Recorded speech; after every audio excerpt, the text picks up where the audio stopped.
রহিম, ও রহিম, একটু জল দাও না।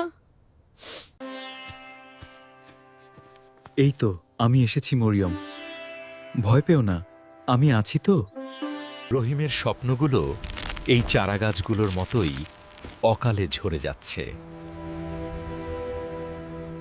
অভাব যখন আসে তখন সব দিক থেকেই চেপে ধরে। অসুস্থ স্ত্রীর চিকিৎসার খরচ তো দূরের কথা, মুখে দেওয়ার মতো জলটুকুও অবশিষ্ট নেই।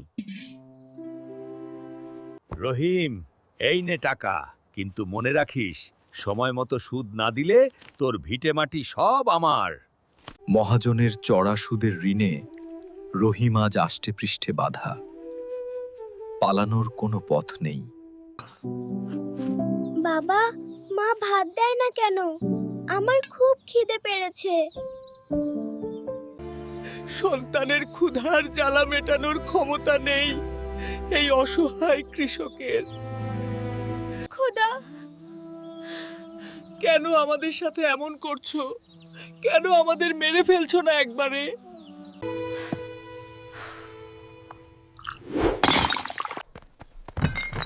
মরিয়ম, কথা বলো, আমার দিকে তাকাও।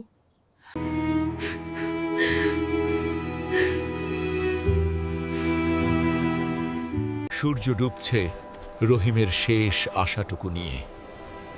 কাল কি ঘটবে তা কারও জানা নেই। শুরু হলো এক কৃষকের টিকে থাকার অন্তিম লড়াই।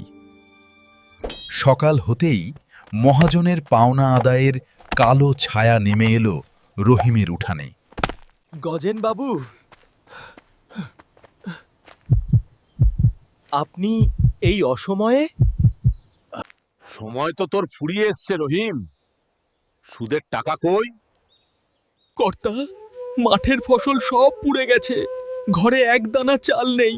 দয়া করে আরো কয়েকটা দিন সময় দিন। শোন, আগামী 7 দিনের মধ্যে যদি টাকা না পাই তবে এই ভিটেমাটি আমি নিলাম করে দেব। আমরা কি আর এই ঋণের বোঝা থেকে কখনো বের হতে পারবো না?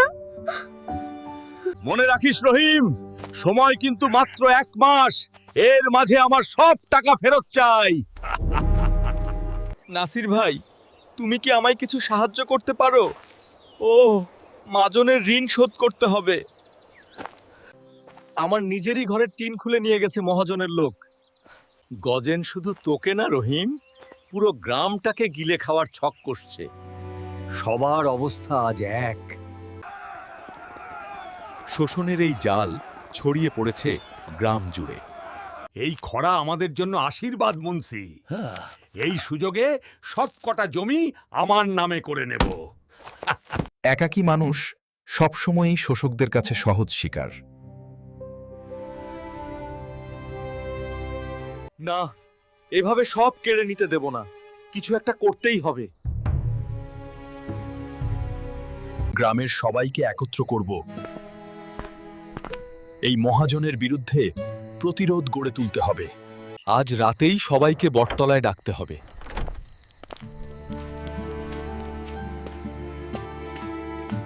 অন্ধকার রাতে একাই বেরিয়ে পড়ল রহিম। ভয় থাকলেও তার চোখে ছিল নতুন এক সংকল্প। নাসির ভাই, বাইরে এসো। এখনই সময়, আমাদের কিছু একটা করতে হবে। লুকিয়ে লুকিয়ে সবাই এসে জড়ো হলো সেই পুরনো বটতলায়, যেখানে একসময় উৎসব হতো। এরা আমার আলাদা থাকলে মহাজন আমাদের একে একে শেষ করে দেবে, কিন্তু আমরা যদি এক হই।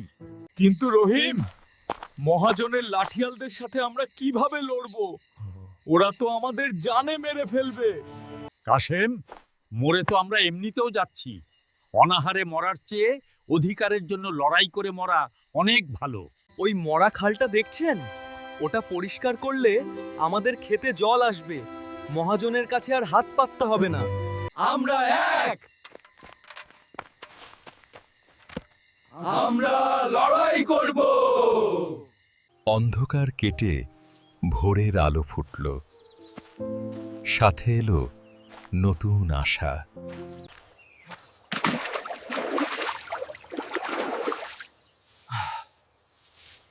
একে একে গ্রামের সব কৃষক এসে যোগ দিল। কেউ আর আজ একা নয়। মারো জোরে কোপ, এই মাটি আমাদের সোনা দেবে। দেখো সবাই, খালে কত জল এসে পড়েছে।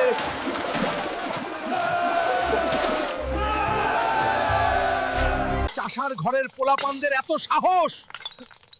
আমার বিরুদ্ধে একজোট হওয়া বের করছি। শোষক যখন বুঝতে পারে তার জমি খসে পড়ছে, তখন সে হিংস্র হয়ে ওঠে।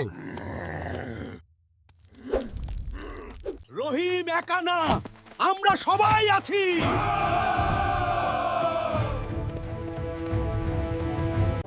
আজ আর পালানো নয়, আজ রুখে দাঁড়ানোর দিন।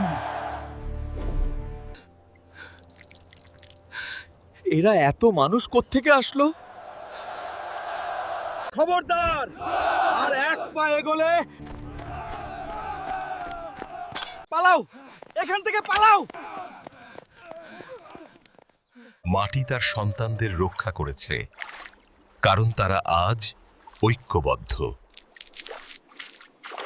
লড়াই তো মাত্র শেষ হলো, এবার জয়ের ফসল ঘরে তোলার পালা। পরিশ্রম কখনো বৃথা যায় না। খালের বুক চিরে আসা জল যেন নতুন জীবনের বার্তা নিয়ে এলো। আমাদের সমবেত প্রচেষ্টায় গ্রামের রূপ বদলে গেল। ফাটা মাটি ঢাকা পড়ল সবুজের চাদরে। দেখলে তো রহিম, একতা ছিল বলেই আজ আমরা আবার মাথা তুলে দাঁড়িয়েছি। এসেছে বিজয়ের ফসল। এই ফসল শুধু অন্যের নয়, এটি আত্মমর্যাদা। এই নিন আপনার আসল টাকা। সুদ আমরা দেব না গজেন বাবু, কারণ আপনার শোষণ আমাদের অনেক রক্ত চুষেছে। শোষকের পতন অনিবার্য, যখন সাধারণ মানুষ সচেতন হয়। তৈরি হলো সমবায় সমিতি। এখন আর কাউকে মহাজনের ঋণের জালে জড়াতে হবে না। শিক্ষার আলো ছাড়া অধিকার রক্ষা করা সম্ভব নয়, তাই গড়ে উঠল গ্রামের প্রথম স্কুল। বাবা, আমি বড় হয়ে ডাক্তার হব, যাতে মার মতো আর কেউ কষ্ট না পায়। তুই পথ দেখিয়েছিস রহিম। এই লড়াই গ্রাম মনে রাখবে। শান্তি ফিরে এসেছে রহিমের ঘরে। ক্ষুধার জ্বালা আর ঋণের ভয় এখন অতীত। গল্পটি ভালো লাগলে অবশ্যই লাইক দিবেন এবং চ্যানেলটি সাবস্ক্রাইব করতে ভুলবেন না।